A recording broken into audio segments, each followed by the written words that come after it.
Hilo ni tamu sana kwako kusema hivyo. I'm so glad to be in the house of the Lord. There's only one better place, and that's Nina furaha sana kuwa katika nyumba ya Bwana. Kuna mahali pamoja tu bora zaidi, na hapo ni kuwa pamoja na Bwana, sivyo? Wakati ni taabu zote na majaribu na shida za maisha zitaunganika katika kesho kuu tukufu. Na bila shaka tunatazamia wakati tutakapomuona. Basi mtu fulani alikuwa akiniuliza hivi majuzi, akasema, "Unafikiri ndugu Branham ya kwamba kuja kwa Bwana kumekaribia?" Nikasema, "Bila shaka ninaamini." Akasema, "Vema, nimelisikia kwa muda mrefu." Lakini nikasema, "Siku moja utalisikia kwa mara ya mwisho." Mnaona? Hiyo ni kweli, kwa sababu yeye atawasili siku moja. Na hata iwe ni lini, nataka tu kuwa tayari. Hiyo ni tulikuwa tunazungumza hivi majuzi mbele ya wafanyabiashara fulani waliokuwa mawakili na kadhalika. Nao wakasema, mmoja akasema, "Lengo lako kuu maishani ni lipi?" Nikasema, "Nina moja." Akasema, "Ni lipi hilo?" Nikasema, "Kuwaokoa watu kwa ajili ya Kristo." Hilo ndilo jambo pekee ambalo shauku yangu kuu zaidi na shauku ya pekee ni kumwona Yesu Kristo ametukuzwa. Ninaliishia hilo. Nami nina furaha sana ushuhuda wetu kwamba miaka 31 inatimia sasa. Nimemtumikia kwa unyenyekevu. Kama nikiishi miaka 1,000,000 ningalikuwa na maisha kiasi hicho ya kuishi, ningetaka kuishi kila dakika yake kwa ajili yake. Kwa kuwa na kama nilijua ningekataliwa mwishoni, ni majaliwa makuu sana kumuishia yeye. Yeye ni halisi na mzuri sana.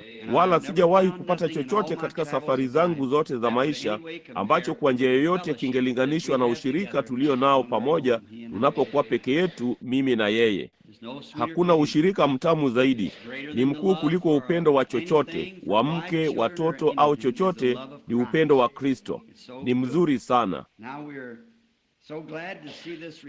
Sasa tunafuraha sana kuona uamsho huu ukiendelea juma zima, na kusikia ya kwamba ndugu Panel na wengine wamekuwa wakitoa hotuba nzuri sana hapa. Nasi tunaamini kwamba kwenye uamsho huu, uamsho wakati mwingine hueleweka vibaya. Mtu anafikiri kwamba uamsho ni kuleta washiriki wapya kanisani. Hapana. Matokeo ya uamsho ni hayo, lakini uamsho ni kuamsha kile ambacho tayari kiko kanisani. Mnaona?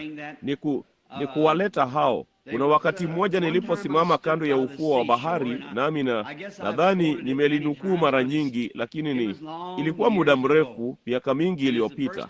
Nayo ilikuwa ni mara ya kwanza niliyopata kuona vema. Haikuwa ni bahari, ilikuwa ziwa Michigan. Mimi na Hope tulikuwa huko wakati kongamano la dunia lilipokuwepo.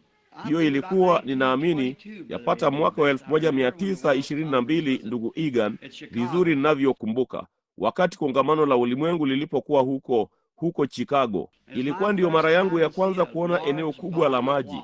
Nami nikasimama huko nje siku hiyo na kuona hayo mawimbi makubwa. Ni kama vile asubuhi ya Pasaka walikuwa na ibada ya mapambazuko huko nje, na kuona hayo mawimbi makubwa yakiingia na kutoka, na ilionekana kana kwamba yalikuwa na furaha sana. Lakini nikaanza kufikiria, unajua, hakuna maji zaidi katika ziwa lile, nalo likiendelea namna hiyo kuliko ilivyo wakati limetulia kimya. Ni kiasi kile kile cha maji, hamna tone moja zaidi. Lakini nikawazia, vema, kwa nini upepo unashuka na kulitikisa ziwa namna hiyo? Ni kutoa takataka zote kwenye ziwa. Mnaona? Unatupa takataka yote ufukoni. Na halafu nawazia, hiyo ni kama ziwa kuwa na uamsho. Mnaona? Unalitikisa na kulirusharusha na kulitikisa huku na huko mpaka takataka zote zinatoka. Hivyo ndivyo tu uamsho ulivyo, ni kutufanya tuingie katika Roho wa Bwana na kushangilia na kusahihisha makosa na mwendo wa karibu zaidi na kujitakasa upya na kujiweka wakfu mpaka mambo yote na mashaka yote ya ulimwengu yanatupwa nje ukingoni. Mnaona? Ndipo ni mtiririko mzuri safi tangu hapo na kuendelea, wakati meli ya kale ya maisha inapoanza mwendo kupitia humo. Sio lazima uangalie sana, kwa sababu kila kitu kimeondolewa. Hilo ni zuri. Vema, usiku wa leo hatutaki kuwaweka muda mrefu kupita kiasi, huu ukiwa ni usiku wa Jumatatu na usiku wa kwanza wa juma kwa usiku wetu wa uamsho. Nami nilifurahi sana kutangaza ya kwamba uamsho unaendelea. Nami nina marafiki wengi. Ninaona baadhi ya ndugu hapa na jamaa ambao wamenipa ndoto ambazo wameziota katika majuma machache yaliyopita. Naye Bwana amenisaidia kupata tafsiri ya mambo hayo sasa. Sijui ni nani aliye katikati yetu na ni wageni wangapi ama chochote zaidi, lakini Bwana Mungu angali anatoa fasiri za ndoto. Ni halisi na kamili. Naye ni Mungu yeye yule aliyekuwa katika siku za Yusufu wakati yule mfalme alipoota zile ndoto, naye akamfasiria na ilikuwa ni sahihi. Na baadhi ya ndoto hizo zinadumu hata wa leo. Matokeo yazo bado yanaendelea. Na Danieli katika siku za Nebukadreza. Naye maskini mchungaji wetu mtukufu mnyenyekevu alisema muda mfupi uliopita, vema, yeye kamwe hakutaka kuniomba nisaidie zaidi juma hili. Alisema, ninajua umechoka ndugu Branham, lakini kasema, vema, alisema, tunasubiri tu na kushangaa. Hilo ni sawa.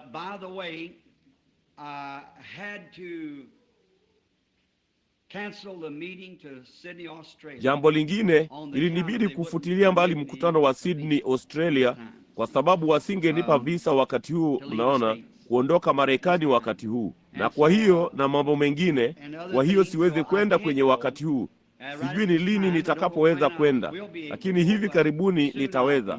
Lakini ulipolazimika kuirudisha nyuma kidogo, ninaenda Chicago sasa kwenye mkutano huko Chicago unaokuja, ambao walikuwa wametangaza kwamba nilikuwa niwe huko, lakini pasipo kunijulisha mimi. Wakati ambao nilipaswa kuwa huko, nilikuwa niwe katika visiwa vya Fiji, ambako walisema kutakuwa na watu wengi wamekusanyika huko pia visiwani. Lakini sitaweza kuuchukua huo mkutano sasa hivi huko kwa sababu ya haki za visa. Lakini nitafanya hivyo karibuni. Wanasubiri tu. Sasa nitakuwa Chicago. Jean, unajua hiyo ni tarehe zipi? Je, kuna mtu anayejua hiyo ilitangazwaje? Hata sijui ilikuwa lini. Ndiyo kwanza niione katika mbiu ya imani. Ninaamini inaanza kwenye tarehe 4 au 5 ya mwezi au kitu kama hicho. Au ni hili lijalo, yapata juma moja kutoka sasa, siku 10.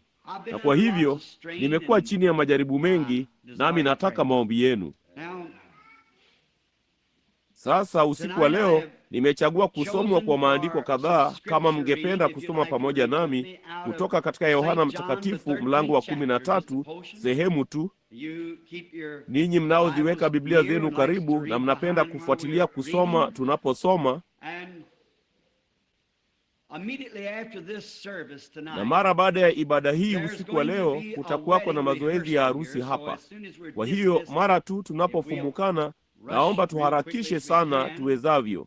Sio kuharakisha, lakini mara tu jengo litakapokuwa tupu, basi wanataka kufanya mazoezi ya harusi. Basi kutakuwa na harusi hapa kesho usiku. Watoto wetu wawili katika ushirika wa maskani hii watafunga ndoa kesho usiku, kama nyote mjuavyo.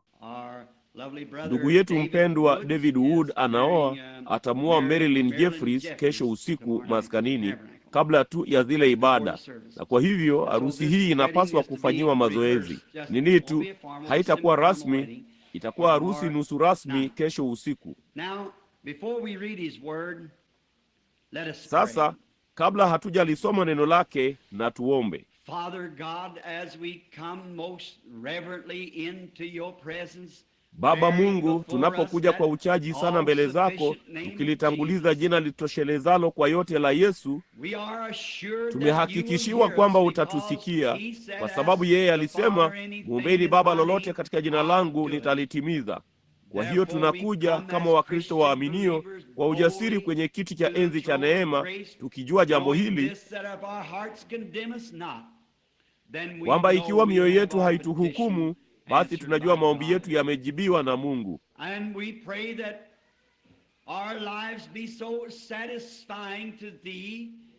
Nasi tunaomba kwamba maisha yetu yawe ya kuridhisha sana kwako, kwa kuyaungama makosa yetu na haki yake kutusamehe, ili shauku zetu zitimizwe usiku huu. And Lord, our greatest desire is to see your Pia Bwana, great shauku yetu grace kuu ni kuona shed neema upon yako us, kuu ikimwagwa juu yetu, and to forgive our na hiyo ni sins and to heal kutusamehe dhambi sickness zetu in na our kuponya midst. maradhi yaliyo katikati And you yetu. might Nawe speak unaweza to us kusema in the nasi way kwa of njia a ya revelation ufunuo or au unabii, prophecy or just anything that you would desire to say to your church. au chochote tu ambacho ungetamani kuliambia kanisa lako.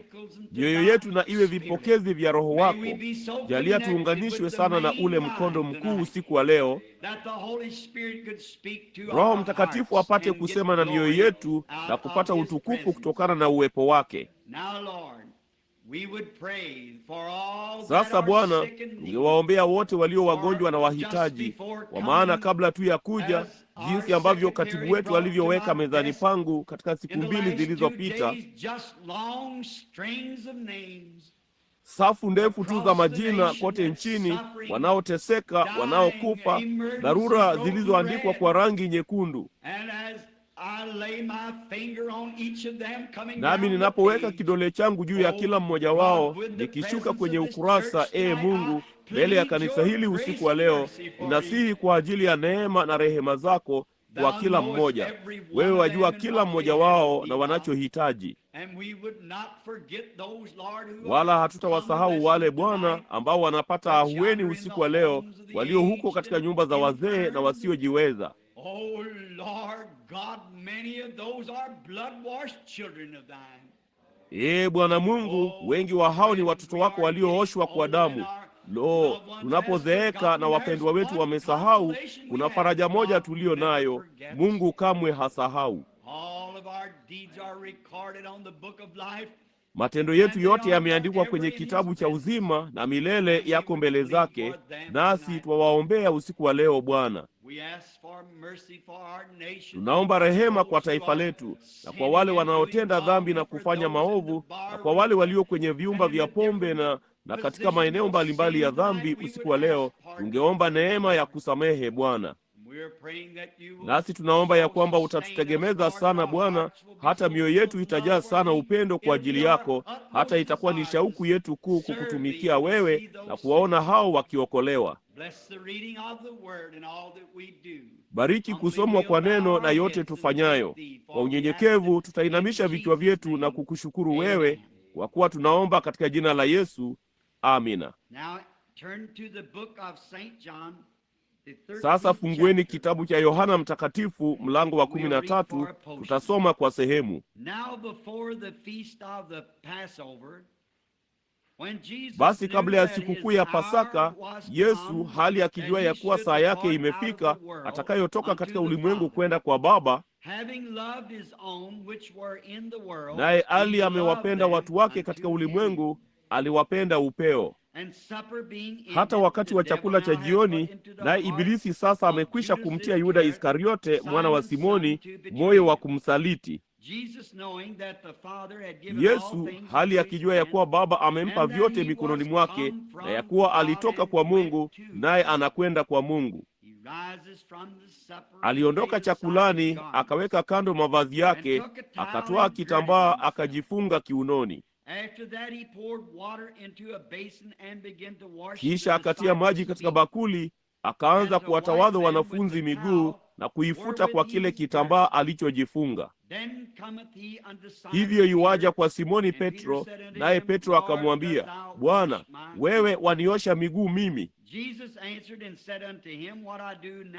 Yesu akajibu akamwambia, nifanyalo sasa wewe hujui, lakini utalifahamu baadaye.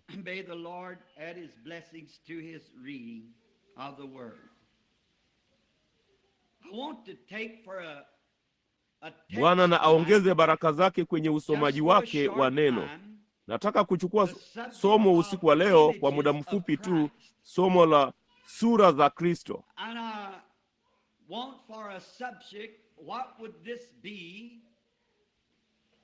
Nami ninataka kwa ajili ya somo hii ingekuwa nini? Kinahitaji nini kumfanya Mkristo? Sasa najua hili kwa jumla si somo la kiinjilisti, la hasha. Na hata hivyo ni somo la kiinjilisti,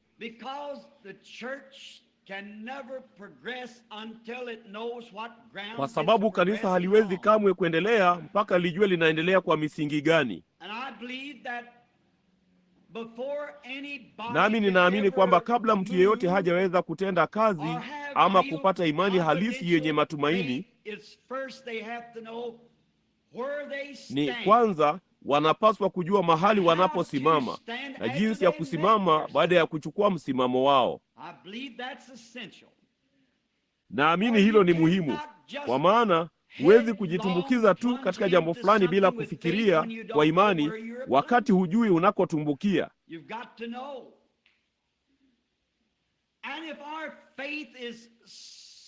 Huna budi kujua, na ikiwa imani yetu imewekwa sawa na mahali pafaapo, inaleta utoshelevu thabiti.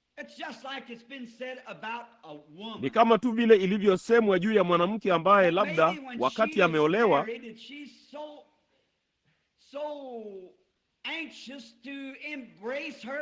kwamba yeye ana hamu sana kumkumbatia mtoto wake mchanga wa kwanza, hata hajui anaweza kungojea.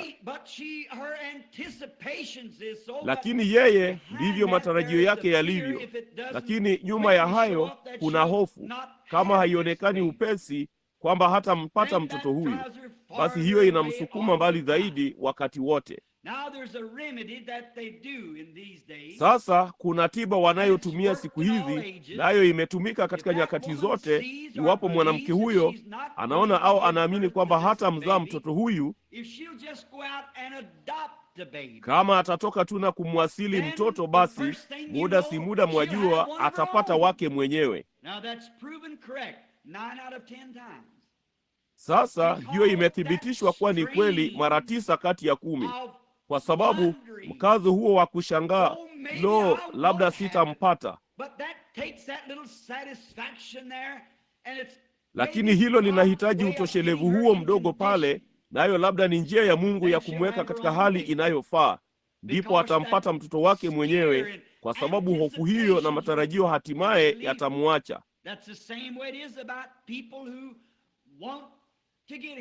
Ndivyo ilivyo kwa watu wanaotaka kuponywa. Wao kama wanaweza kuwa na ushahidi mmoja mdogo tu unaoonekana, kama vile Eliya aliposema, Gehazi aliposema, ninaona wingu dogo kama mkono wa mtu.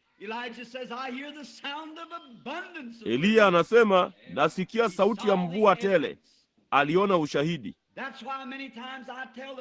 Hiyo ndiyo sababu mara nyingi nawaambia watu, endeleeni, anzeni kumsifu Bwana. Unaona, kwa sababu huyo ndiye mtoto aliyeasiliwa. Maana liko akilini mwao mpaka litakapoingia nafsini mwao kwamba wameponywa, ndipo imani inalifanya kweli. Unapaswa kujua unachofanya. Unapaswa kuwa na imani katika yale ufanyayo.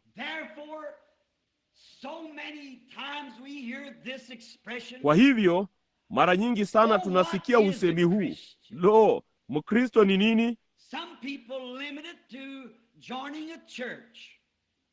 Baadhi ya watu wanaiwekea mpaka kwenye kujiunga na kanisa. Mtu fulani alisema, vema, Mkristo ni mfuasi wa kanisa, mtu anayejishirikisha na kanisa. Ninaamini kwamba Wakristo wote wanapaswa kufanya hivyo, bali siamini huo ndio Ukristo. Mnaona? Hivyo ndivyo Mkristo anavyofanya akiisha kuwa Mkristo, ila haimaanishi kwamba kwa sababu anafanya hivyo kwamba yeye ni Mkristo.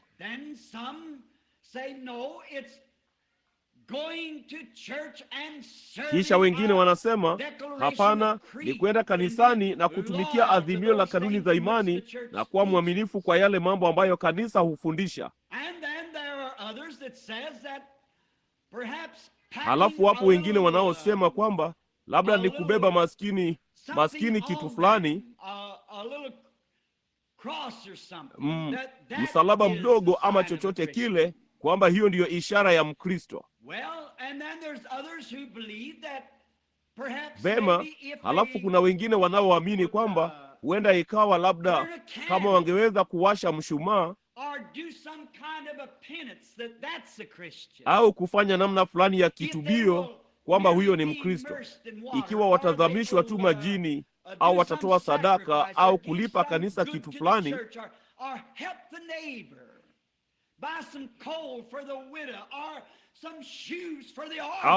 au kumsaidia jirani, kumnunulia mjane makaa au viatu kwa yatima, hayo ndiyo matendo ambayo Mkristo anapaswa kufanya, lakini hilo bado haliwafanyi kuwa Mkristo.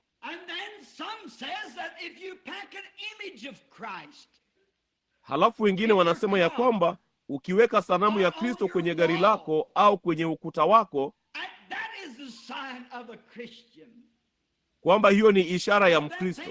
Vema, mambo hayo ni sawa, ila siamini ya kwamba kubeba sanamu kuna kufanya Mkristo.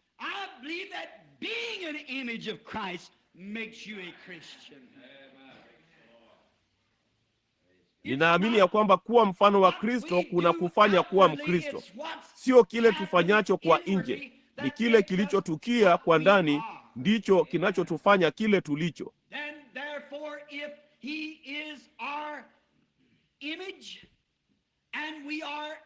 Basi kwa hiyo, ikiwa yeye ni mfano wetu, nasi tuko katika sura yake na viungo vya mwili wake, tunapaswa kuwa sura kama yeye. Basi maisha yetu yanapaswa kuakisi sura ya Kristo, si katika kujiunga kwetu na kanisa au katika kubeba kwetu msalaba,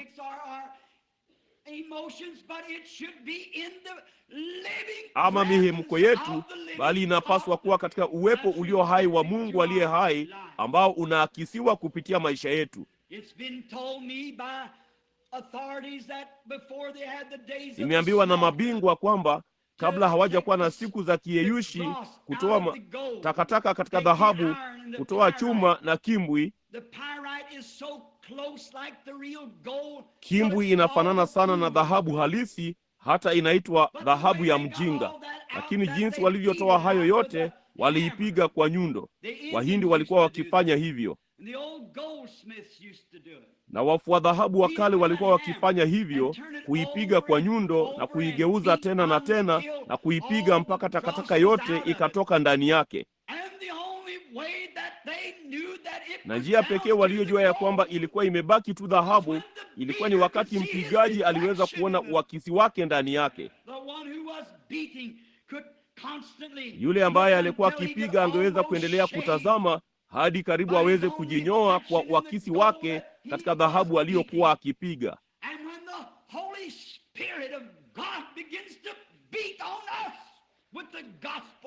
Basi Roho Mtakatifu wa Mungu anapoanza kutupiga kwa nyundo ya Injili mpaka mambo yote ya ulimwengu yametolewa, nasi tunaweza kuakisi sura ya Bwana Mungu,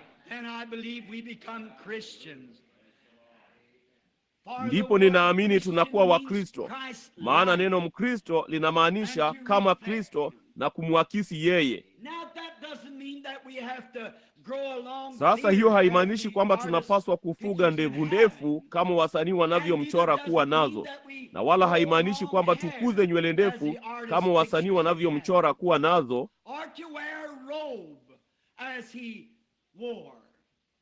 ama kuvaa joho kama alilovaa, kwa maana tunaishi katika siku nyingine. Si lazima tuwe hivyo ili kuakisi sura yake ya kimwili,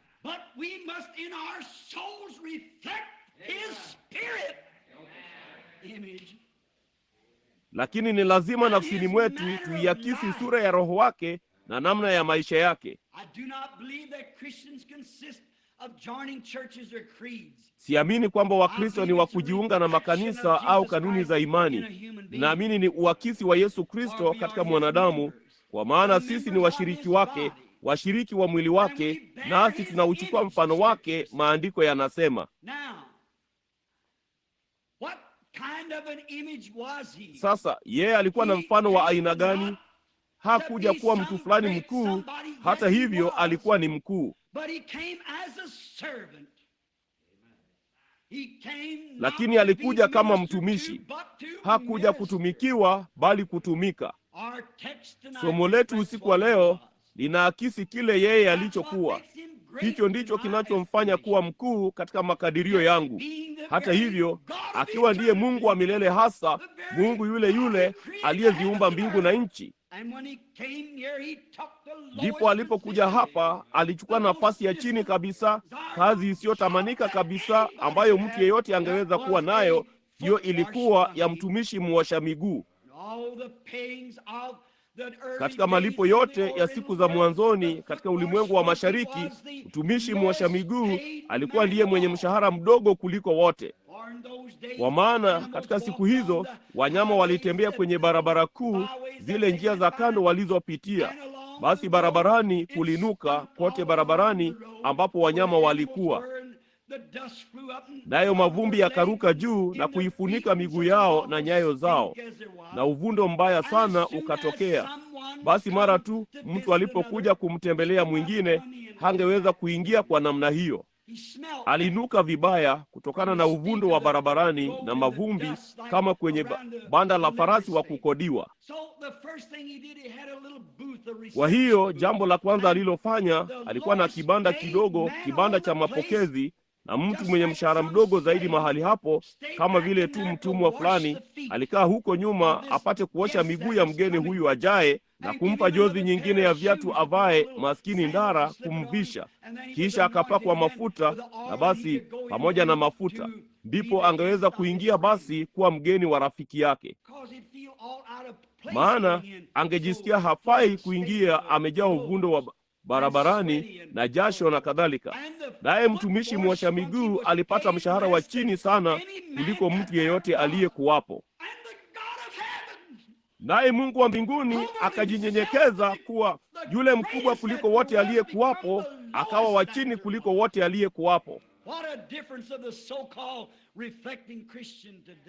Ni tofauti jinsi gani ya anayejiita anayeakisi Mkristo siku hizi. Ni tofauti iliyoje!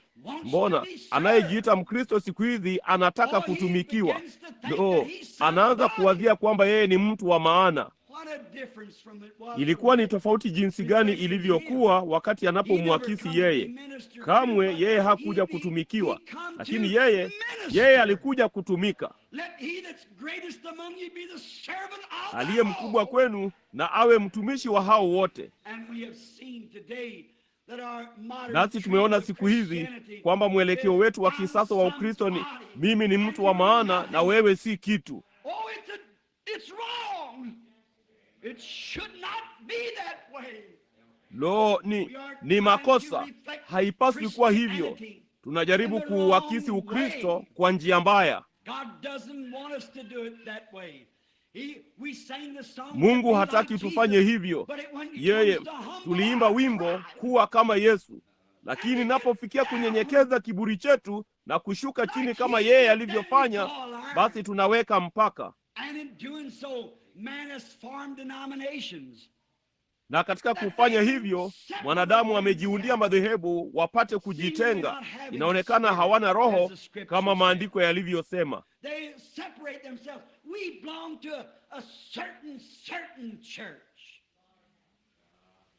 Wanajitenga. Sisi ni wa kanisa fulani fulani, ni kanisa kubwa zaidi, ni kanisa bora zaidi, dhehebu letu ni dhehebu kubwa zaidi. Hilo halitendi kama Yesu. Hilo haliakisi upendo wake na utu wake. Alikuja kwa walio duni kabisa, kwa kahaba wa mitaani, kwa mwombaji, kwa lofa, na kushuka moja kwa moja mavumbini pamoja nao. Hayo ndiyo maisha ya Kikristo. Hivyo ndivyo yanavyopaswa kuwa, kumwakisi kwa njia hiyo. Najua watu husema siku hizo zimepita. Hazijapita. Ikiwa Kristo angali ni Kristo, ikiwa Roho wake angali ni yule Roho Mtakatifu aliyekuwa ndani yake, akiwa ndani yako, atakufanya uchukue msimamo huo pia. Lakini siku hizi tunajaribu kuwazia kwamba sisi ni tofauti. Ni mbali kiasi gani na maombi yake hapo alipoomba kwamba hivi watu wote wangejua kwamba tulikuwa wanafunzi wake tunapopendana. Na badala ya hayo tunazozana, tunadharauliana kwa sababu hatukubaliani juu ya mambo fulani. Kisha tunatoka nje na kushtakiana, mnaona, ambapo na hata hivyo tunadai kuwa Wakristo. Najua watu wanaodai kuwa wamejazwa na Roho Mtakatifu wana hatia ya mambo kama hayo, kutoka nje na kusema mambo maovu kweli juu ya Wakristo wengine, wakati haiwapasi kufanya mambo hayo. Sasa ndugu dada, tunapokuwa na roho ya namna hiyo, afadhali tuweke niani mwetu ya kwamba sisi si Wakristo bado. Haijalishi tunakiri kiasi gani, ni kile tulicho nacho ndicho kinachojalisha. Mnaona, hatuwezi kuwa Wakristo na tusiwapende watu wote. Tunaweza kutofautiana na watu, lakini Yesu hakuweka na kusema, vema sasa hapa ninyi Mafarisayo wote nyote mnaelekea kuzimu, wala hakuna nafasi kwenu kwa sababu ya hili lile ama lile lingine, kwa sababu wewe ni Mfarisayo. Lakini aliwaendea akawahudumia na kuwasaidia. Alifanya kila aliloweza kuwasaidia.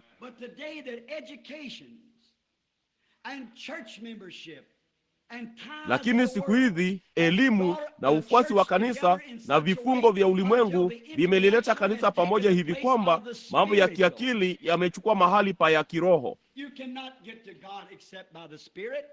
Huwezi kumfikia Mungu ila kwa Roho. Kuna njia moja tu ambayo mtu anaweza kumjia Mungu, na hiyo ni kwa Roho Mtakatifu. Yesu alisema, hakuna mtu awezaye kuja kwangu asipovutwa na Baba kwanza. Hiyo ni kweli tu iwezavyo kuwa Mkristo. Tunataka kuchukua kijitabu kidogo usiku wa leo moyoni mwetu na kuhesabu mambo haya sasa. Hebu tuliwazie hili. Baadhi yetu tunadai kuwa na maarifa yote. Tunao wale wanaosema, sasa ngoja, wanapenda kuwa madaktari na baba watakatifu na kadhalika. Lakini ukijua haya yote, kama ulikuwa na maarifa yote, haingekufaa kitu isipokuwa ulikuwa na roho ndani yako ya upendo. Biblia ilisema, nijapokuwa na maarifa yote wala sina upendo, si kitu mimi.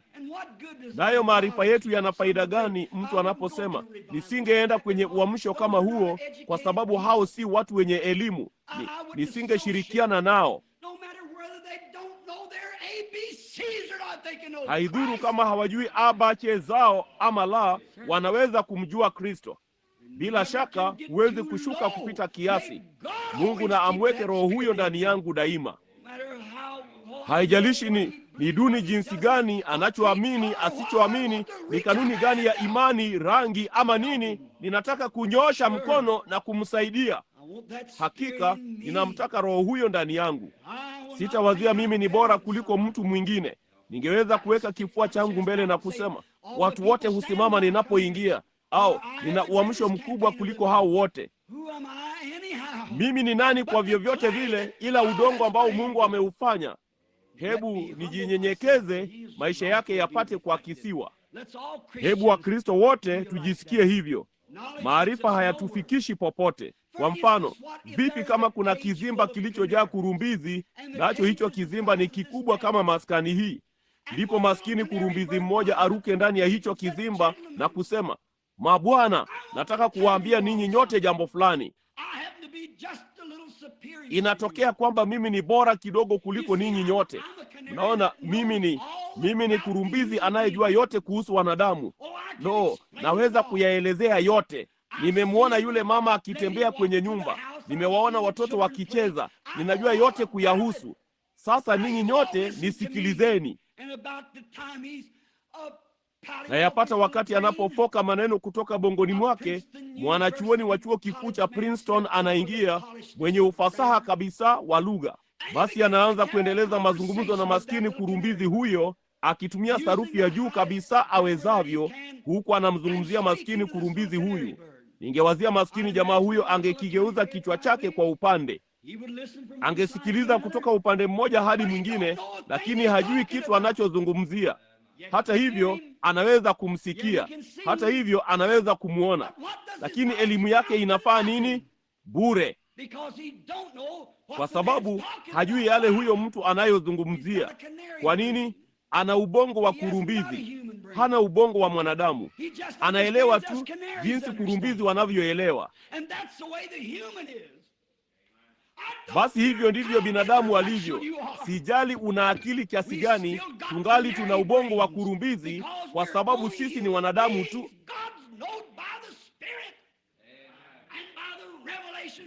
Mungu anajulikana kwa Roho na kwa ufunuo kwa Roho Mtakatifu.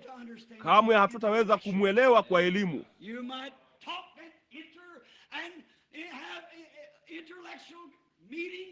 Unaweza kuzungumza na kuingia na kuwa na mikutano ya kiakili na saikolojia kadri utakavyo, na watu kamwe hawatamjua Mungu. Hawawezi. Unaweza kuelezea na kusema watu wanaolia na kugeuza shavu lingine ni wa mtindo wa kale tu, bali huyo ndiye mtu anayemwakisi Kristo maishani mwake. Mtu aliye mnyenyekevu, mtu atakayetembea pamoja na Mungu, atatenda kama Yesu. Lakini unaona, huyo maskini ndege asingeweza kuelewa. Hata hivyo alidhani angeelewa, kwa sababu hajaumbwa hivyo. Akili yake haitalingana na akili ya mwanafunzi huyu mwerevu, na wala akili zetu kamwe hazitalingana na Mungu kamwe. Maskini akili yetu ndogo isiyo na kikomo inawezaje kulinganishwa na akili yenye kikomo? Au akili yetu yenye kikomo kamwe kulinganishwa na akili isiyo na kikomo ya Mungu. Akili hiyo ya Mungu isiyo na kikomo iko mbali sana na akili za wanadamu, hata isingelinganishwa. Njia pekee ambayo ndege huyo atawahi kujua kile huyo mtu anachozungumzia ni kwa kujitolea mwenyewe na kulikubali na kufanya chochote anachowazia kwamba huyo mtu anamtaka afanye. Hiyo ndiyo njia pekee ya kumjua Mungu, ni kufuata uongozi wa Roho Mtakatifu. Hiyo ni ya mtindo wa kale, ni mpango wa Mungu. Daima imekuwa mpango wa Mungu, daima itakuwa mpango wa Mungu. Si kwa nguvu, si kwa uwezo, bali kwa Roho yangu, asema Bwana.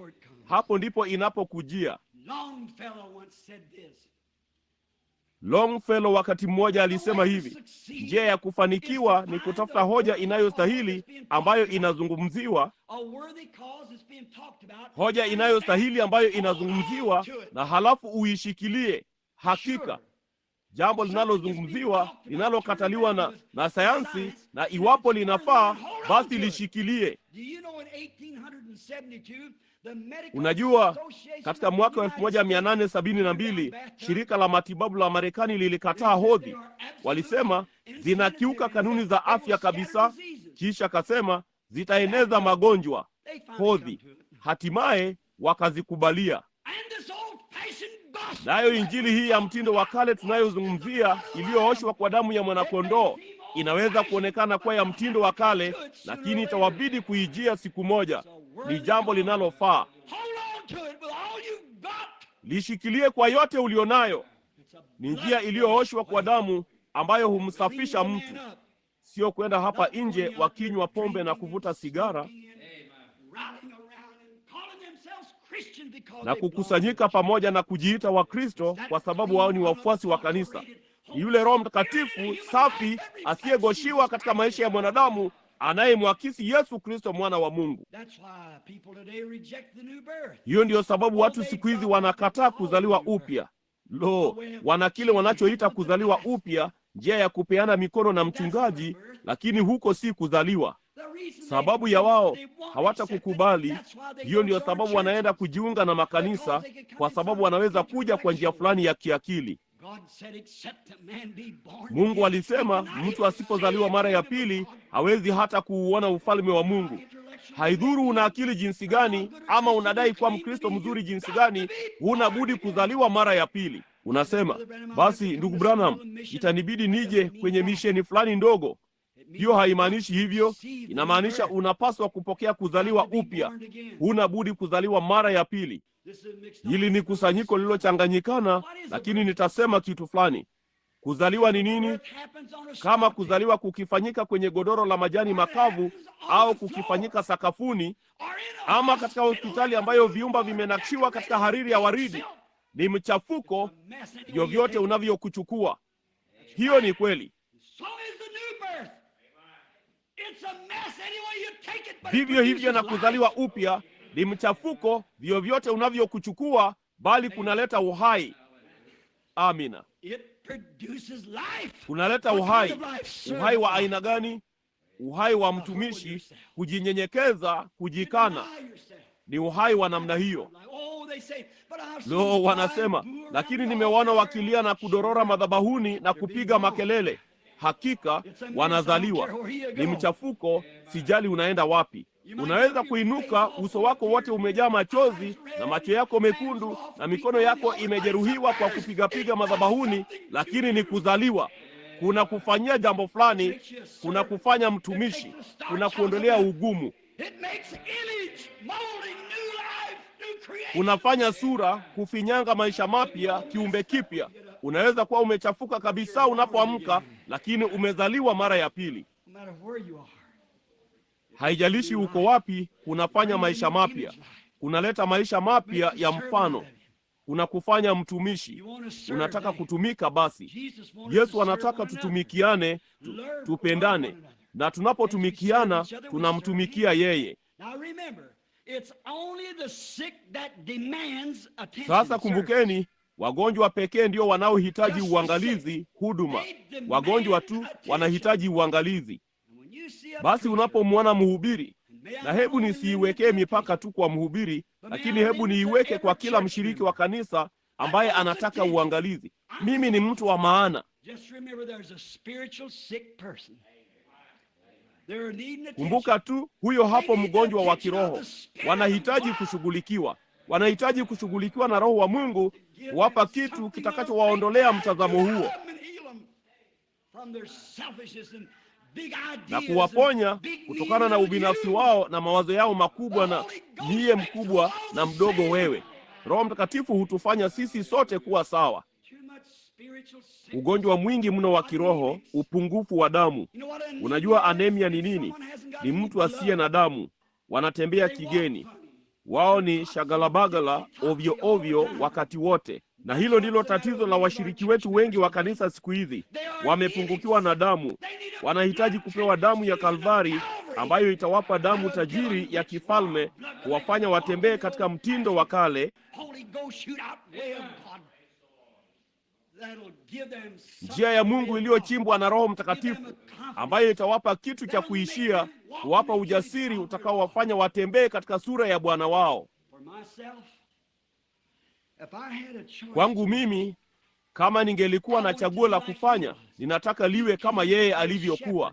Alikuja kuwa mchungaji, naye alikuwa mchungaji. Mchungaji ni yule anayewafuata kondoo wake. Picha maarufu, sidhani kama tunayo kwenye ukuta wetu hapa, lakini nimeketi chumbani mwangu na kuitazama. Siwezi kulikumbuka jina la huyo msanii kwa sasa. Lakini wakati alipompoteza maskini kondoo huyo mweusi, ndipo akawaacha wale 99 na kwenda kumtafuta. Anafanya nini? Anapotelea nyikani, anajichoma kwa michongoma, anapitia hatarini, anawinda usiku kucha, mpaka hatimaye chini kabisa kando ya mlima, akining'inia karibu na kichaka kidogo, akiyahatarisha maisha yake mwenyewe, anaunyosha mkono na kumtoa maskini jamaa huyo katika hali yake ya kuanguka, kisha anamrudisha kwake. Kisha msanii mwingine akachora picha yake akimleta nyumbani. Sasa inaonekana kana kwamba huyo mchungaji angeuchomeka tu mkono wake chini ya huyo kondoo, ashike njia kumleta namna hiyo. Lakini uliona jinsi Roho ilivyoishika brashi ya huyo msanii. Hakumweka chini ya mkono wake, alimlaza begani mwake. Sasa na watakeni muone uangalizi wa mchungaji huyu. Sasa Yesu alipokuwa akiwatoa pepo, yeye alisema aliwatoa kwa kidole cha Mungu. Sasa kama ibilisi anakusumbua, kitu tu kinachohitajika cha Mungu, yeye ni hana maana kabisa. Hata yeye huchukua tu kidole chake na kumtoa. Lakini kondoo anaporudi nyumbani, iko wapi sehemu yenye nguvu zaidi ya mwanaume? Mabegani mwake. Unaona jinsi mtu siku zote mabega yake ndiyo makubwa zaidi. Anaweza kubebea wapi mzigo wake ulio mkubwa zaidi? Mabegani mwake. Ni wapi ambapo ana uhakika kabisa napo? Hapo mzigo unapowekwa mabegani mwake. Kwa hiyo anamchukua huyo kondoo, anamlaza mabegani mwake na kurudi pamoja naye polepole. Nguvu zote za Mungu zimezungushiwa jamaa huyo mdogo aliyepotea, akimrudisha. Lakini ibilisi rahisi sana. Yeye humtoa tu kwa kidole chake. Yeye ni mchungaji. Mchungaji hana budi kutangatanga ili kumtafuta aliyepotea. na mchungaji mzuri ni mchunga kondoo. Kusema kweli, neno mchungaji maana yake mchunga kondoo. Na wakati mwingine kanisani dhehebu dogo au kikundi kidogo kitatokea kanisani. Upande mmoja utaelekea njia moja na upande mmoja njia nyingine. Mchungaji mwema halisi atalifuatilia kundi hilo lililojitenga. Kufanya nini? Kuwarudisha.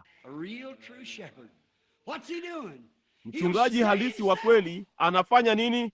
Atatangatanga yeye mwenyewe. Afanye nini? Awarudishe waliopotea. Anafanya nini? Anaakisi sura ya mchungaji mwema, akijaribu kurudisha mtu huyo. Ingawa walienda kombo mahali fulani, ndugu, kana kwamba wangesambaratisha ulimwengu mara moja, mchungaji huyo ataenda moja kwa moja ili kuwaweka sawa, awarudishe moja kwa moja upande huu tena. Huyo ni mchungaji mwema, anaakisi sura ya Yesu. Ndugu, najua inaitwa uzushi, inaitwa ulokole, lakini kama ningekuwa na chaguo la kufanya usiku wa leo, chaguo langu lingekuwa ni kuwa kama yeye. Ninataka vyovyote maishani mwangu kuakisi sura ya Bwana Yesu maishani mwangu. Ninaenda baada ya kesho usiku, baada ya harusi hii, ninaenda nyikani. Ninakusudia kubaki kule kwa sababu chini kabisa nafsini mwangu ninajisikia ya kwamba ninahitaji kutembea kwa karibu na Mungu kuliko nilivyo. Sitaki kutembea tu, ninajaribu kutembea sawa mbele zake, lakini nataka kutembea kwa karibu pamoja naye. Wakati maskani ya Branham ikiwa na uamsho, nataka mmoja mimi mwenyewe.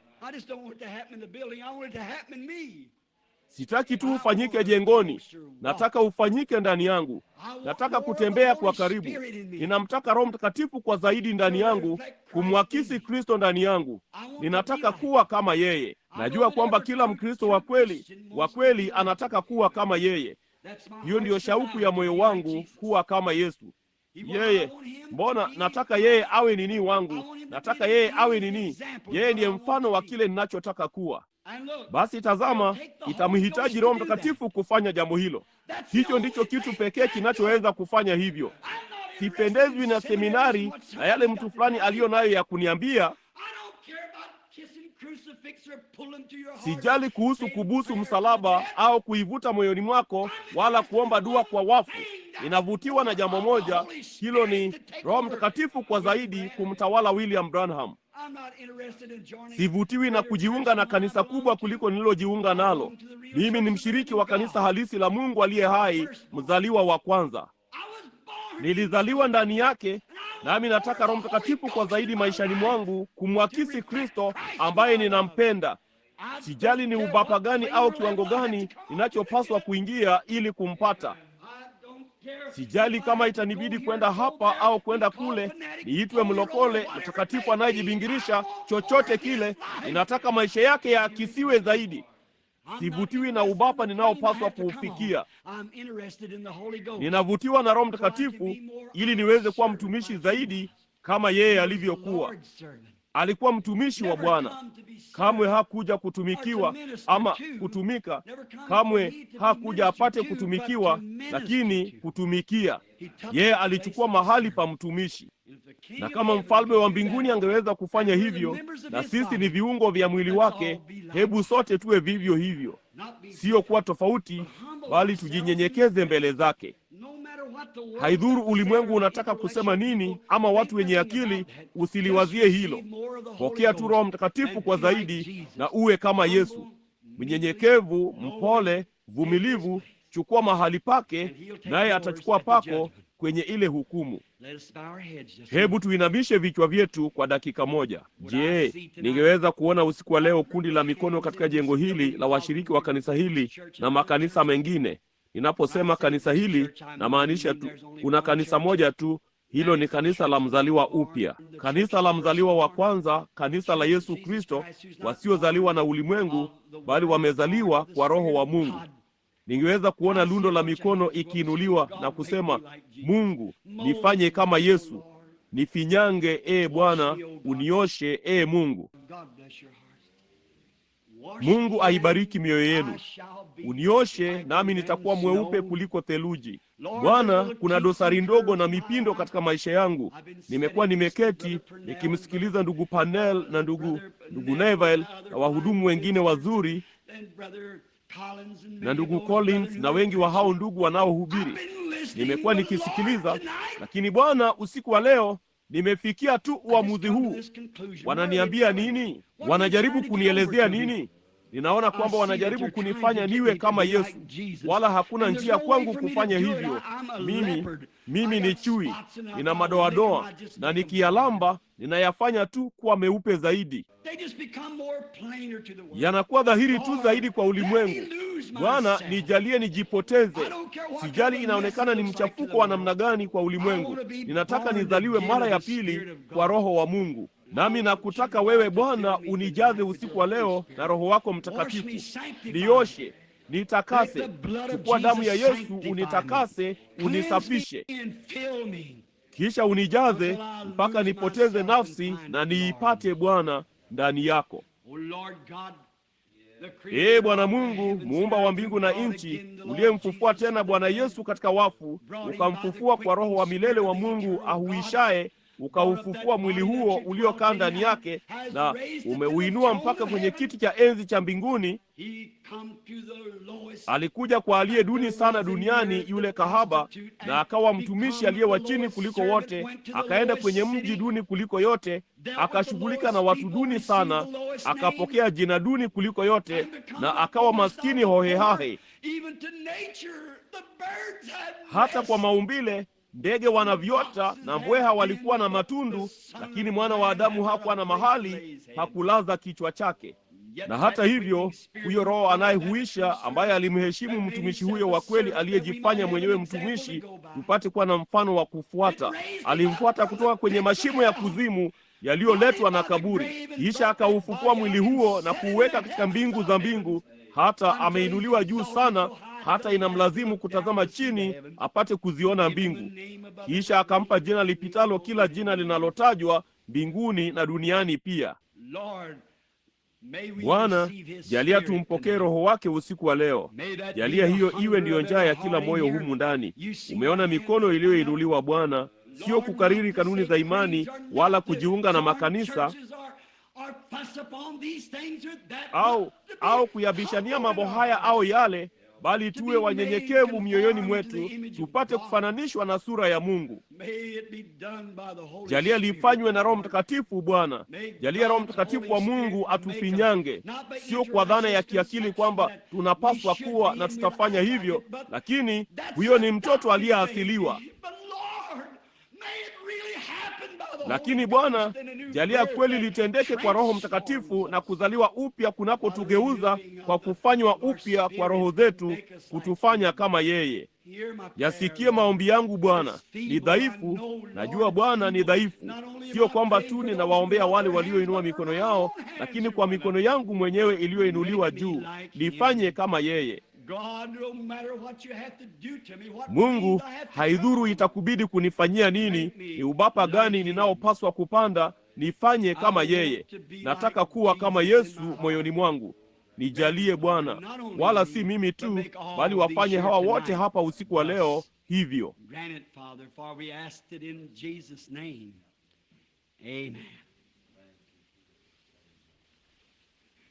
Tujalie Baba, kwa kuwa tunaomba katika jina la Yesu. Amina. Ufuasi wa kanisa ni sawa. Sina chochote dhidi yake wala lolote la mambo hayo. Lakini ndugu, kuwa Mkristo kunamaanisha kufananishwa na sura ya Kristo. Tunataka kuwa sura zilizo hai, si kubeba sanamu, lakini kuwa sura ya Bwana Yesu. Kuna wimbo mdogo ambao nataka mnisaidie kuuimba sasa hivi. Sijui, siwezi kuuimba, lakini nina hakika nyote mnaweza. Nisaidieni kuwa kama Yesu. Ni wangapi wamewahi kuusikia? Ninajua sote tunataka kuwa hivyo. Kwa hiyo, hebu na tumuimbie. Ninajua ya kwamba Roho Mtakatifu mkuu yuko hapa. Usingeweza kujificha. Daudi alisema, nikifanya kuzimu kitanda changu, hata hivyo yeye atakuwepo huko.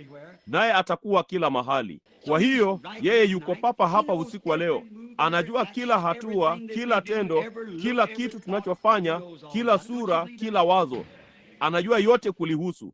Je, hamwamini hilo? So to be like Jesus, to be like Jesus, on earth I long to be like Him, all through life's journey, from earth to glory, I only ask to be like Him. Hivi hamuupendi huo? Sikilizeni hii sasa. From Bethlehem's manger came forth a stranger.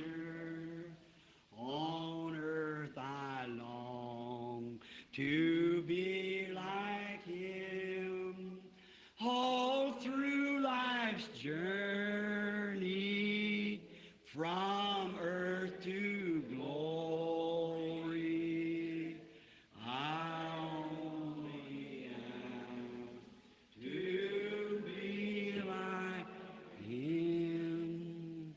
You know what goes back in my Mnajua mind kinachorudi mawazoni mwangu sasa hivi? Yesterday, Jana nilichukua daftari la kale la kanisa. Imekuwa sijaliona vema. Kusema kweli, ni mara ya kwanza niliyowahi kuliangalia. Ilinibidi kulitumia wakati kanisa lilipozinduliwa, na kulikuwako na jina la ndugu Seward mle, na kulikuwako na ndugu George Diak na ndugu Weber, majina hayo yote humo. Nikaona pale chini maskini yale madarasa ya shule ya Jumapili. Nikaona jumla ya matoleo yetu ya madarasa 5 ilikuwa $1 na senti 60 ya maskani hii, ukiweko na mamia walioketi hapa. $1 na senti 60. Mnaona? Kisha nikaangalia chati ya siku hizi, nikawazia ni wangapi wametuacha. Nilimwona ndugu Frank Broy pale, huyo ni baba mkwe wangu. Nikawaona hao wazee wote wa zamani, Bibi Weber, hao watu wote wa kale, wote wameipanda ile ngazi wakapanda juu, wote wametuacha. Nakumbuka tulipozoea kusimama hapa, nami nikawazia, Bwana Mungu, kanisa letu linaweza kuonekana bora zaidi, na tunatarajia kujenga moja. Lakini Bwana, je, unatupenda zaidi sasa kuliko vile ulivyotupenda wakati ule? Hapana, siamini hivyo. Tulipokuwa tukisimama na kuimba, ninatamani tu kuwa kama yeye kote katika safari ya maisha. Ninaweza kumwona maskini mzee George huku ukosi umefunguliwa namna hiyo, akitokwa na jasho, akikunja leso yake katikati ya vidole vyake. Ninaweza kuona nyuso hizo za watakatifu wapendwa huko nyuma wakilia, huku wameinua mikono yao. Wahubiri waliingia jengoni wakasema, "Hei jamani, unawaweka watu katika nia moja namna hiyo kwa njia gani?" Nikasema sina uhusiano wowote nayo. Walifanywa na kugeuzwa kuwa sura ya Mungu huko chini kwenye benchi la vumbi la mbao, chini huko mahali fulani ambapo walimpata Kristo moyoni mwao. Ni harufu nzuri jinsi gani maombi hayo yalipokuwa yakipanda juu siku zote usiku kucha. Wakati mwingine tungeingia na kutembeleana nyumbani, kisha tunaenda nyumbani kwenye mapambazuko, tunaomba usiku kucha. Hatuuoni uaminifu huo tena. Inaonekana kana kwamba wote umetoweka. Kuna nini? Kuna nini? Hebu tuurudie upendo wa kwanza tuliokuwa nao. And just be like Jesus, to be like Jesus. On earth I long to be like Him, all through life's journey, from earth to glory, I only ask to be like Him. Ningeomba kweli, hebu tuuimbe huku mumeinua mikono yenu. Just to be like Jesus, be like Jesus, conform to His image, all love one another, to be Pendaneni, sisi ni viungo vya mwili wake. Ni lazima tuwe kama yeye.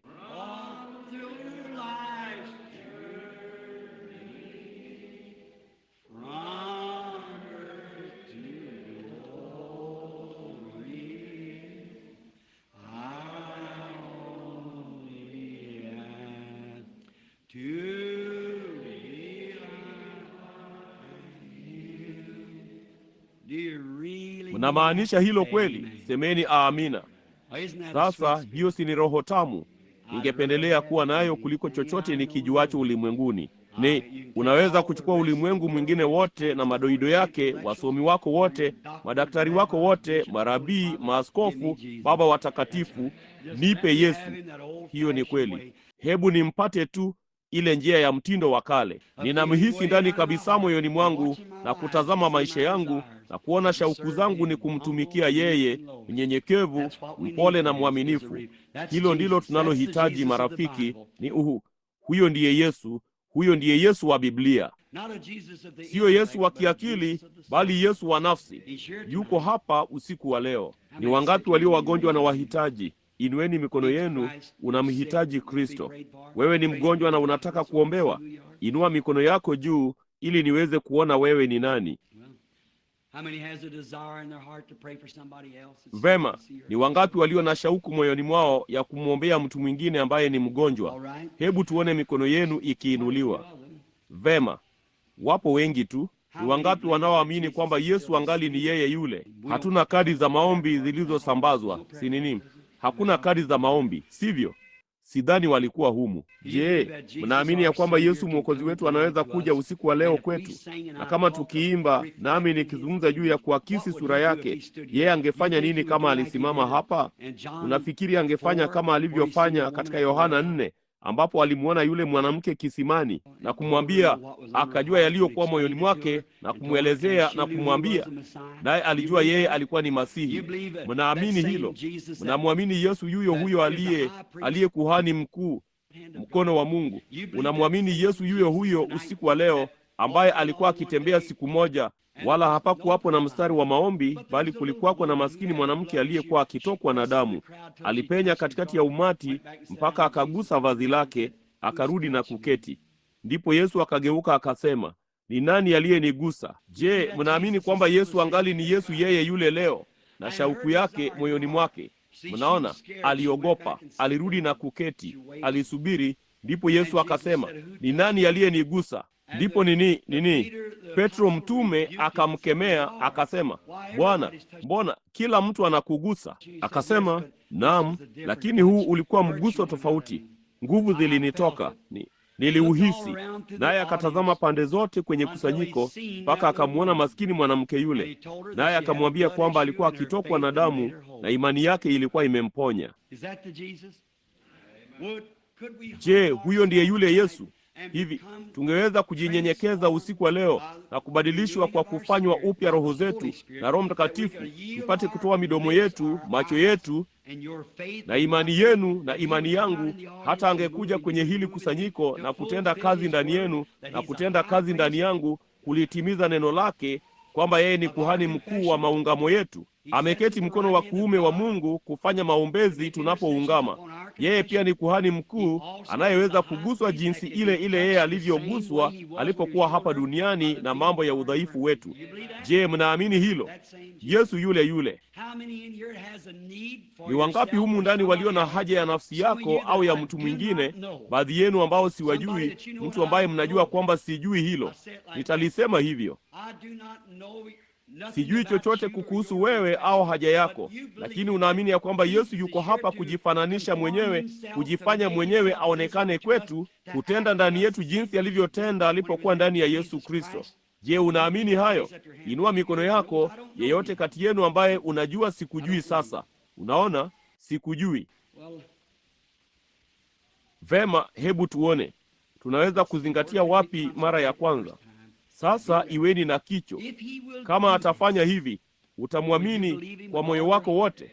Unaona, ninajisikia tu, nilikuwa nikitaka kuwaita hapa juu na kuwawekea mikono. Siamini nitafanya hivyo. Ninaamini Yesu yuko hapa. Sisi sio kubeba sanamu yake, bali kuwa mfano wake. Huyo ndiye Yesu tunayemtaka, sivyo? Kuwa mfano. Vema. Sasa Bwana Mungu, hii hapa taarifa kuu. Bali ni wewe Bwana uliyetoa hiyo ahadi. Sasa inatupasa kusonga mbele.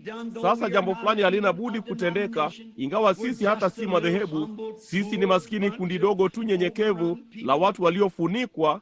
Hata wengi wetu tungefukuzwa kutoka katika makanisa makubwa ya kielimu. Kama tungeenda, tusingeweza kuvaa mavazi kama walivyofanya. Halafu jambo jingine, kama tungesimama na Roho angebariki na tungesema amina kama maandiko yasemavyo, tungetolewa nje mara moja.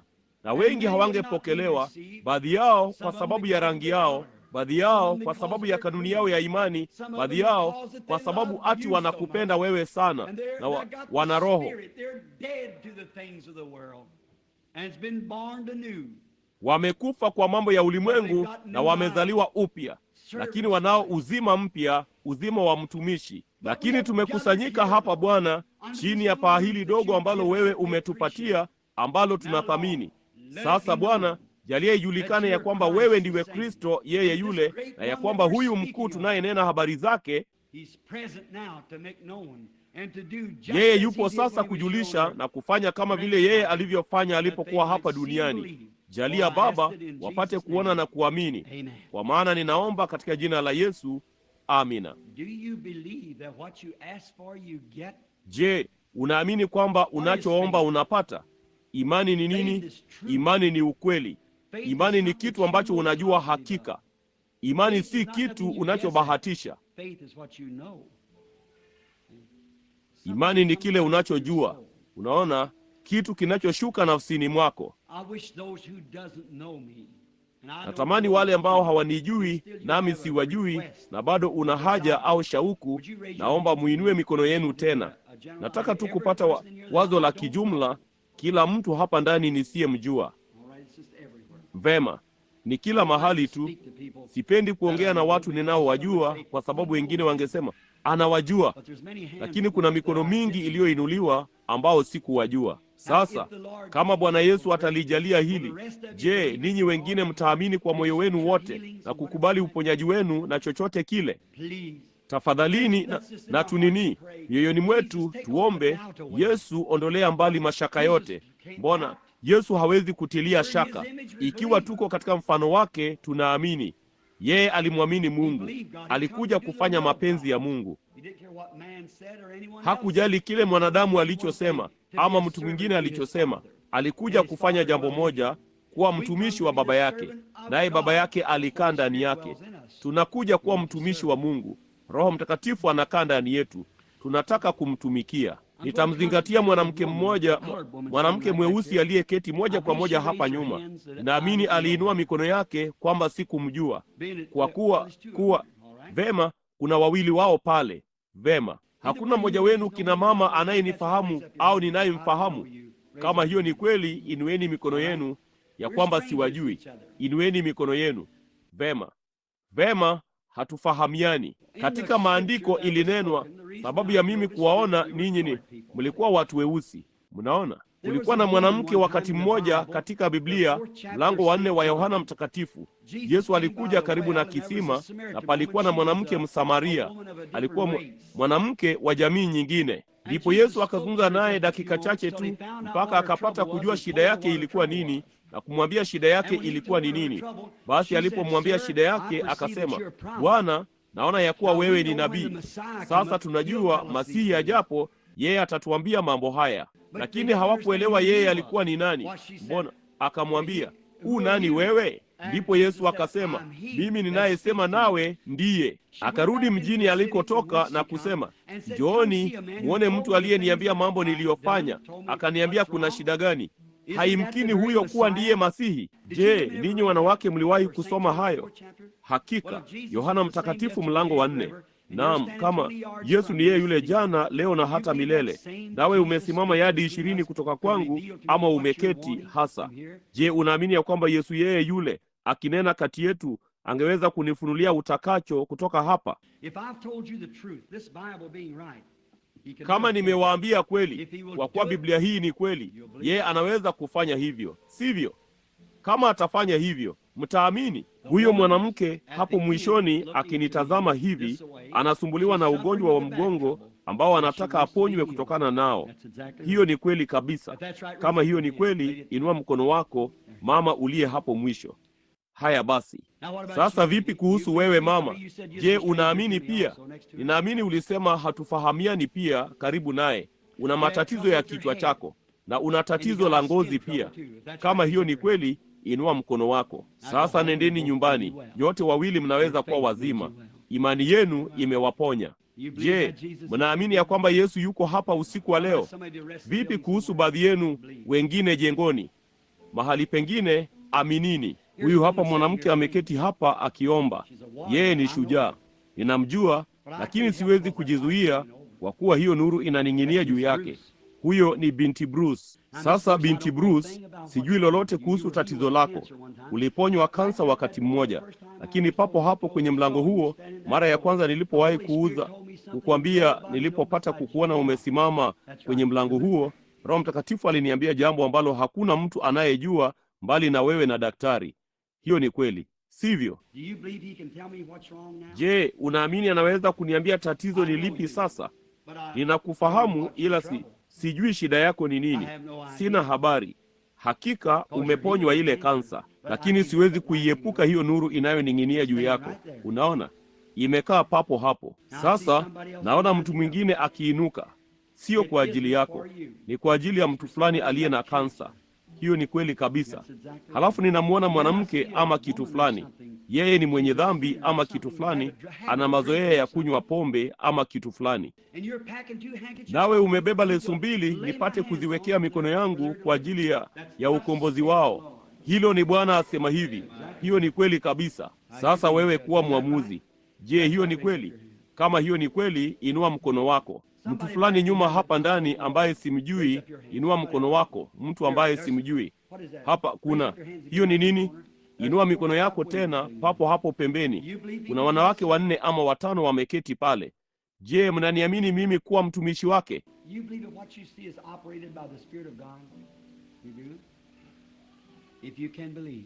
Je, mnaamini kwamba kile mnachokiona kinaendeshwa na Roho wa Mungu? Mnaamini? Ikiwa unaweza kuamini.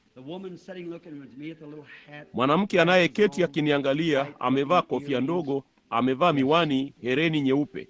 Naam, sio kwa nafsi yako, ni kwa ajili ya mtu mwingine, nao ni mahututi. Ni kutokwa damu kwa ndani. Wako hospitalini. Hospitali hiyo ni New Albany. Hiyo ni kweli. Roho Mtakatifu asema hivi. Huyo msichana, je, uliinua mkono wako? Yule mwanamke upande huu mwingine akinitazama hivi, unaniamini? Una shauku moyoni mwako. Unaamini ya kwamba Mungu angeweza kunifunulia? Vema. Unamwombea mtu mwingine pia. Ni mtu aliye na watoto wa macho machoni mwao. Wanahofu watakuwa vipofu. Hiyo ni kweli. Sasa kama utaamini kwa ajili yake, hata ingia upofu kama utaamini. Mwanamke huyo moja kwa moja nyuma pale mwishoni, nyuma ya yule mwanamke aliyeinua mkono wake. Una tatizo la neva. Hiyo ni kweli. Wasiwasi wako uko kwenye koo lako. Hiyo ni kweli, sivyo? Basi inua mikono yako kama mambo hayo ni kweli. Ninyi wanawake hapo ninazungumza. Vema. Huyo mwanamke mwingine alikuwa ni yupi pale? Je, ni wewe uliyeinua mkono wako pia dada hapo? Inua mkono wako. Huyo mzee. Vema. Una ugonjwa wa baridi yabisi unaotaka uombewe. Hiyo ni kweli, sivyo? Inua mkono wako. Unaamini?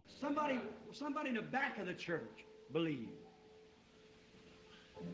Have faith. Mtu fulani nyuma ya kanisa, amini. Uwe na imani. Ninamwona mwanamke akinitazama moja kwa moja, anaangalia kati ya wanawake wawili papa hapa. Ameinua kidole chake kinywani mwake. Anakabiliwa na upasuaji wa kidole tumbo. Hiyo ni kweli kabisa. Kama hiyo ni kweli, inua mkono wako mama. Huyo hapo. Unaamini? Ni kitu gani? Ni Yesu Kristo mwana wa Mungu. Je, unaamini kwa moyo wako wote? Sasa hebu kidogo dada. To be like Jesus, to be like Jesus. On earth I long to be like Him. All through life's journey, from earth to glory, I only ask to be like Him. Sasa unakuona kule kufa kwa kanisa la siku hizi. Ni nini kingetukia katika siku za Bwana Yesu wakati lilipotukia? Mwanamke huyo alifurahi sana, akaangusha mtungi huo wa maji, naye huyo akakimbia mjini. Akasema, Masihi yuko hapa. Lakini siku hizi, naam, hujapata mchafuko wa kutosha pale madhabahuni kupokea kuzaliwa upya bado. Kuna kasoro mahali fulani. Hiyo ingemtuma Roho Mtakatifu kupitia mahali hapa, ingeanzisha uamsho, uakisi wa Yesu Kristo, sura yake ikifananishwa hapa, akitembea miongoni mwa watu kufanya jambo hilo. Kuna shida gani? Kuna kasoro fulani. Tunahitaji uamsho. Je, ni wengine wangapi walio wagonjwa? Inueni mikono yenu mlio wagonjwa na wahitaji. Wekeaneni mikono na tuombe. Upesi sana sasa. Wekeaneni mikono, iweni tayari kupokea uponyaji wenu. Kama utaamini kwa moyo wako wote, unaweza kuponywa sasa hivi. Nilishangaa. Tulikuwa tukizungumza juu ya mwanamke kuzaa. Bado sijapata maishani mwangu kuwa na mwanamke mmoja nijuavyo mimi aliyewahi kuja jukwani akitamani kupata mtoto. Nini kinatokea? Kama ningeweza kumuona na kuona ikitendeka, shauku yake ya kutaka kitu kifaacho, ninamwambia, mama, unatafuta mtoto. Yeye, ndiyo ndugu Branham, ninamjua mwanamke mwenye umri wa miaka 49 aliye na mtoto mchanga wa kiume sasa. Maisha yake yote aliishi na mwanamume huyu tangu akiwa na yapata umri wa miaka 16. Yeye ana 49, mumewe 50 na kitu. Mara tu iliposemwa, Bwana asema hivi, hiyo ni kweli, utampata mtoto huyu. Alienda nyumbani na kununua nguo za mtoto. Miaka 3 baadaye, akiwa na umri wa miaka 52, akajifungua mtoto mvulana ambaye alitamani kumpata. Kwa nini? Aliposikia likinenwa, alijua ilibidi litimie. Ilifanya nini? Ilimweka katika mtazamo unaofaa. Kama hawa, Roho Mtakatifu ni mzuri sana kuja na kusema mambo haya kwa watu. Ikiwa utaingia katika mtazamo mzuri sasa, uponyaji umekamilika. Bwana, wewe ni Mungu, na wewe ni Mungu hata milele. Nasi tuna furaha sana kujua ya kwamba uliahidi ya kwamba ungekuwa na masalia wakati utakapokuja duniani. Haijalishi kijacho wala kiendacho, kutakuwako na watu fulani watakaokuwa tayari. Tunajua kwamba kuna fungu la 10 ambalo mwanadamu humtolea Mungu, na kuna fungu la 10 miongoni mwa watu. Pengine labda tungesema fungu la 10 la mavuno yote ya ulimwengu kote katika nyakati watakuwa ni wateule ambao wameitwa. Baba, tunaomba tunapofanya kazi hapa, sisi sote pamoja, tukitafuta mjini, tukijaribu kuwaingiza wenye dhambi, tukijaribu kufanya jambo fulani kwa ajili ya ufalme wa Mungu, tunashuka mjini, tunakutazama kule kutojali, tunakuona. Na kama vile Lutu kule Sodoma, inazitesa nafsi zetu kila siku kuona wanawake wakivuta sigara na kujidai kuwa ni Wakristo, na kunywa na kufanya karamu na kuvaa nguo dhinifu, na wanaume wakishikwa na tamaa mbaya. Na dhambi ya Sodoma. Mioyo yetu inahuzunika ndani yetu, Bwana. Si ajabu imani imeshuka chini sana wakati watu wako hivyo, wanaikosa damu ya Yesu. Hiyo ingezitakasa nafsi zao na kuwatia moto kwa ajili ya Mungu. Hata hivyo hawataipokea. Nayo ile misheni ndogo pembeni ya kupiga matari na ngoma iko pembeni mwao, na wanatucheka tukiwaleta watakatifu wa Mungu aliye hai. Jinsi tunavyokushukuru wewe Baba kwa ajili ya ubapa fulani mahali fulani ambao utahubiri Injili, ambao utawanyooshea watu mikono. Tujalie Bwana sasa hivi tunapoomba na kujua ya kwamba Roho wako Mtakatifu mkuu na malaika wako mahali pao humu kanisani. Mungu, samehe kila dhambi. Watu ni wagonjwa hapa usiku wa leo. Kuna wengi wao. Umejionyesha mwenyewe kuwa uko hapa Bwana kupitia watumishi wako. Wengi wao huko nje waliokuwa wakifikia na kuita na kuvuta. Pia Bwana, Unajua ya kwamba wewe ndiwe pekee ambaye ungeweza kuruhusu hili lifanyike. Wewe ni Mungu na Mungu pekee, nawe unalifanya kwa kusudi lile lile uliloahidi ya kwamba ungelifanya. Nayo ndiyo ishara ya mwisho kwa kanisa, kama ulivyonena. Wakati wa mwisho umewadia. Ndipo ukauliza swali hili, je, nitapata imani nitakapokuja duniani? Kamwe hukuuliza, je, nitapata wafuasi wa kanisa? Je, nitapata kanuni za imani? Je, nitapata uaminifu? Ulisema, je, nitapata imani nitakapokuja duniani? Bwana, jalia watu hao wagonjwa waachilie imani yao, watoke kwenye vurugu na mashaka na woga. Imani yao na ifunguliwe sasa hivi. Na kama wakiachilia imani yao, itabidi ugonjwa uachilie, ibilisi atawaachilia, nao watawekwa huru kwa nguvu za Mwenyezi Mungu. Roho Mtakatifu na aloweshe kila moyo, aibatize kila nafsi na kuponya kila mwili ulio katika uwepo wa kiungu. Tujalie Bwana. Kwa ajili ya hili ninaomba ya kwamba ibilisi amwache kila mtu anayemtesa humu usiku wa leo. Katika jina la Yesu Kristo, shetani jiondoshe kwa watu hawa. Kama mtumishi wa Mungu ninalia kwa niaba yao, nikiwaombea rehema. Amina. Ni wangapi wanaoamini kwa moyo wenu wote sasa, kwa yote yaliyo ndani yenu, kwamba Yesu Kristo anajiakisi mwenyewe duniani leo miongoni mwa watu wake? Je, mnampenda? Basi na tuimbe wimbo huu wa kale pamoja, nampenda. Nampenda kwani alinipenda kwanza. Sote pamoja tunaposimama sasa, kila mtu sasa, sote pamoja. Ni wangapi wanaoujua? Inueni mikono yenu. Nampenda. Hebu tumwabudu sasa. Wagonjwa wote wanaoteseka, simameni kwa miguu yenu sasa, mpokee uponyaji wenu. Ninaamini na kwa moyo wangu wote. Laiti ungaliachilia imani yako iende sasa hivi. Kristo wa Mungu aliyepo anafanya nini? Akitufanya mfano wake. Unaona, Roho wake hapa akijiakisi mwenyewe moja kwa moja kwenu. Sasa mnajua sio mimi. Siwajui watu hao, hata wawe nani, walioinua mikono yao. Waliinua mikono yao kwamba hawakunijua, nami nikainua mikono yangu sikuwajua. Lakini Mungu anawajua. Ni kitu gani? Ni Kristo akijiakisi mwenyewe. Ni imani yako kuamini. Ni imani yangu kwa huduma aliyonithibitishia kwa malaika, ambaye picha yake mnaiona inayoning'inia kwenye kumbi za sanaa za kidini, na ambapo iko ulimwenguni kote inajulikana, ile nguzo ya moto iliyowaongoza wana wa Israeli. Wakati ilipofanyika mwili, ilikuwa katika umbo lililoitwa mwana wa Mungu. Alisema, nalitoka kwa Mungu na nikaenda kwa Mungu, narudi kwa Mungu. Baada ya kifo, kuzikwa na kufufuka kwake, Paulo alikutana naye akienda zake Dameski katika umbo la nguzo ya moto, katika nuru iliyoyapofusha macho yake. Paulo alisema, nani wewe Bwana? Akasema, mimi ni Yesu. Ni vigumu kwako kuupiga teke mchokoo. Yesu alisema, bado kitambo kidogo na ulimwengu, kosmosi, utaratibu wa ulimwengu, wafuasi wa kanisa na kadhalika, hautaniona tena.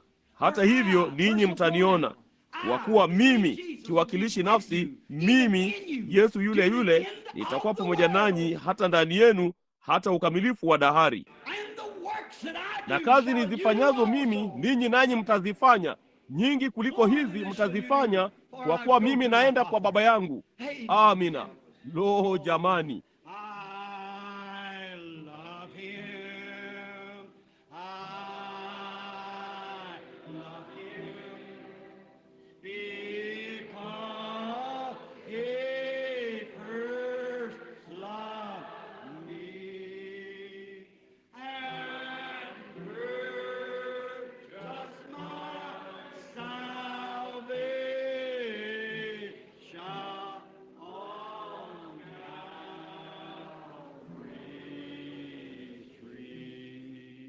Lo, tunapoimba huo tena, ninataka Wamethodisti na Wabaptisti na Wapentekoste na Wanazarayo na Pilgrim Holiness Church of God wote, ninyi nyote pamoja, nataka mpeane mikono na mtu aliye mbele yako na nyuma yako na kando yako, tunapofanya hivyo sasa, sote pamoja.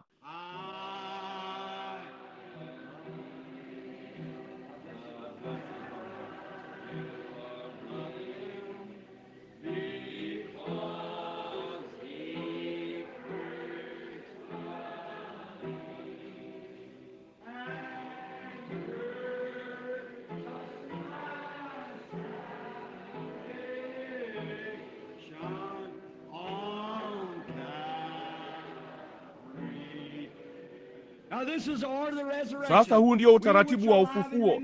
Sisi tulio hai na tuliosalia hatutawatangulia hao waliokufa, kwa kuwa parapanda ya Mungu italia, na waliokufa katika Kristo watafufuka kwanza. Sisi tulio hai na tuliosalia tutanyakuliwa pamoja nao, kukutana sisi kwa sisi kabla hatujamlaki yeye. Tutakutana sisi kwa sisi kabla hatujakutana naye, tunyakuliwe pamoja naye, pamoja nao kumlaki Bwana hewani, sote pamoja. Sasa tumekutana, tukapeana mikono. Sasa hebu tumwamkue yeye.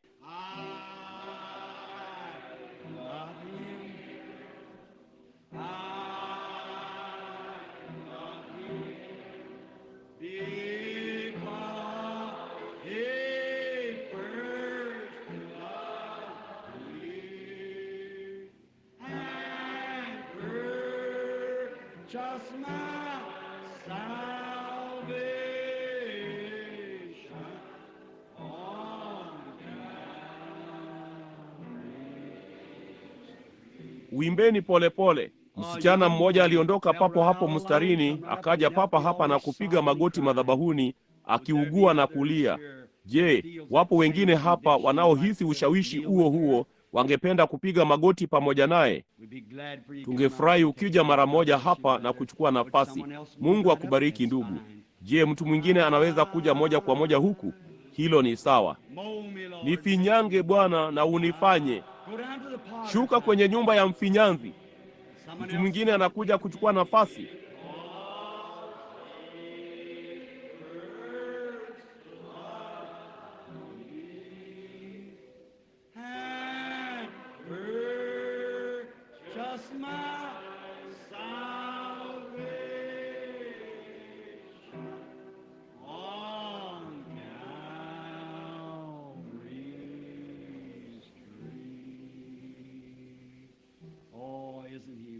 Lo, Yesu ni waajabu. Blessed Lord,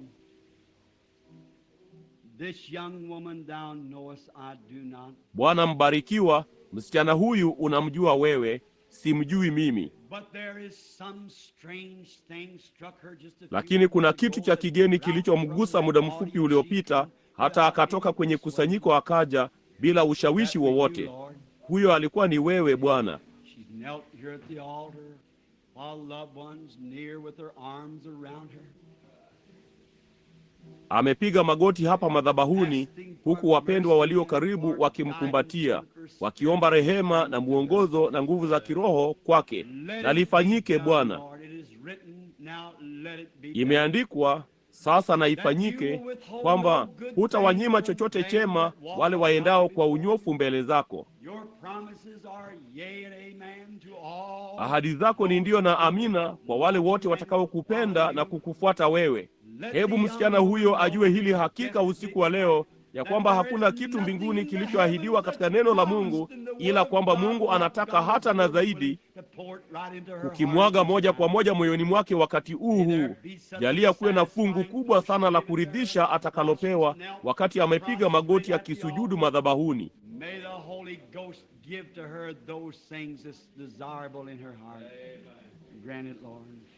Jalia Roho Mtakatifu ampe mambo yale yanayotamanika moyoni mwake. Tujalie Bwana, kwa kuwa tunaomba haya katika jina la Yesu.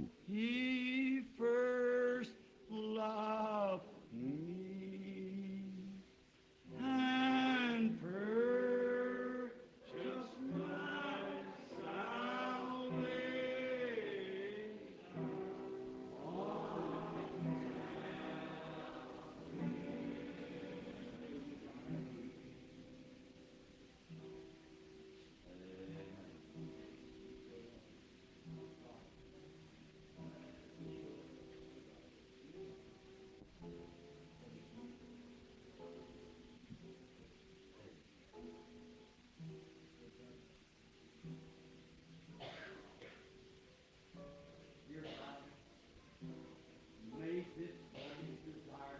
Mungu mpendwa, mwanamke huyu na apewe shauku yake kwa ajili ya mpendwa wake aliyempenda sana.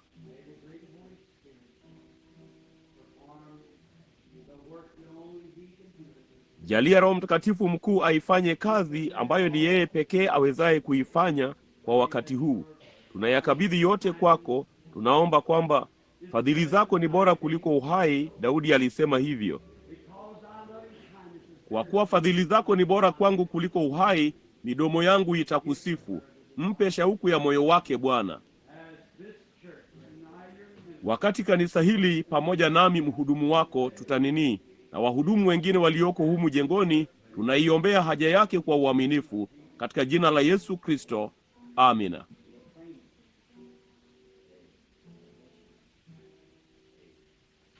Tunalidai dada, ubarikiwe.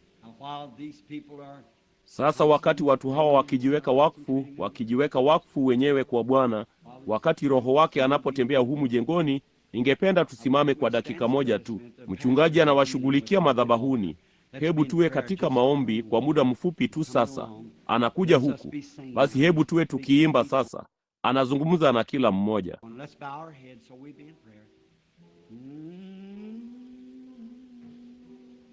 Hebu na tuinamishe vichwa vyetu ili tuwe katika maombi.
Angalia hapa jamaa mdogo. Je, unataka kutembea kwa kina pamoja na Mungu? Unaamini ya kwamba angekupa wewe? Kama utaamini kwa moyo wako wote, unaweza kuupokea. Unaona? Unaamini? Unalikubali?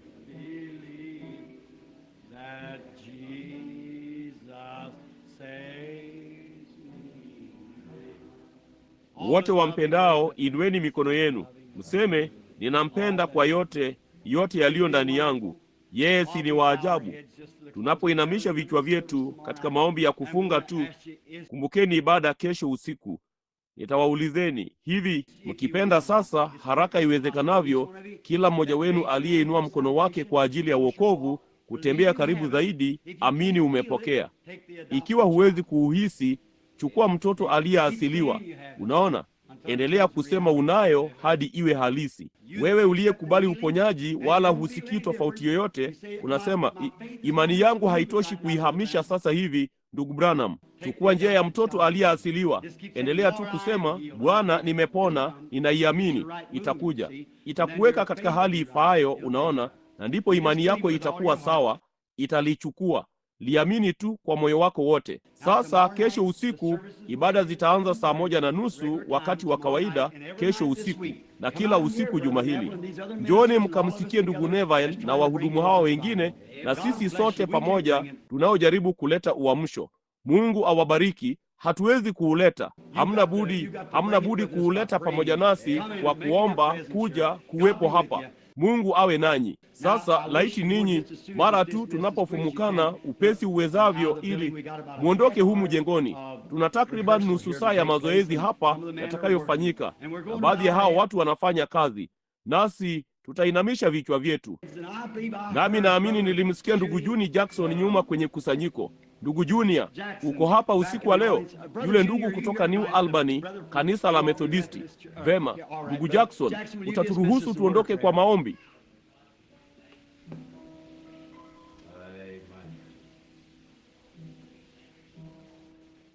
Kuwa kwenye harusi, njoo mbele upesi sasa. Bwana wabariki, tutawaona kesho usiku.